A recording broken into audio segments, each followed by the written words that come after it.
অবশেষে দেশ ছেড়ে পালিয়ে যাওয়ার চেষ্টা করছেন ব্যারিস্টার সাইদুল হক সুমন। আগুন দিয়ে জ্বালিয়ে দেওয়া হয়েছে ক্রিকেটার এবং সংসদ সদস্য মাশরাফির বাড়ি। সর্বোচ্চ বিপদের মধ্যে রয়েছেন সাকিব আল হাসান। কেন পালিয়ে যাচ্ছেন ব্যারিস্টার সুমন, বর্তমানে ব্যারিস্টার সুমন কোথায় রয়েছে এবং মানুষজন কেন ব্যারিস্টার সাইদুল হক সুমনকে মারার জন্য উঠে পড়ে লেগেছে, সবকিছু জানতে চলেছেন এই ভিডিওতে। তার আগে ভিডিওকে লাইক করে চ্যানেলটিকে সাবস্ক্রাইব করুন। আসলে ব্যারিস্টার সাইদুল হক সুমন যে কত বড় বাটপার, কত বড় তেলবাজ, সেটা এখন জনগণ সম্পূর্ণরূপে বুঝে গেছেন।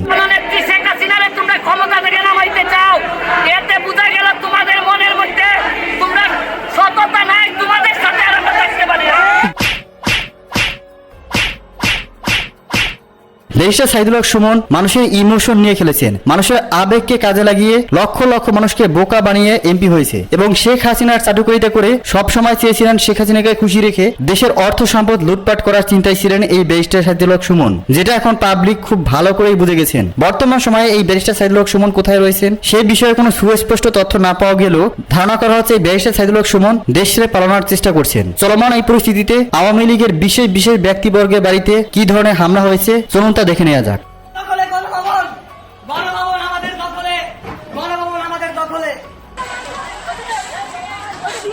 আপনাদের ভবন আপনারা দেখেন, গণভবন আপনাদের ভবন আপনারা দেখেন। এই শাকিল ভাই নামবেন, আপনাদের ভবন আপনারা দেখেন। এই শাকিল ভাই নামবো,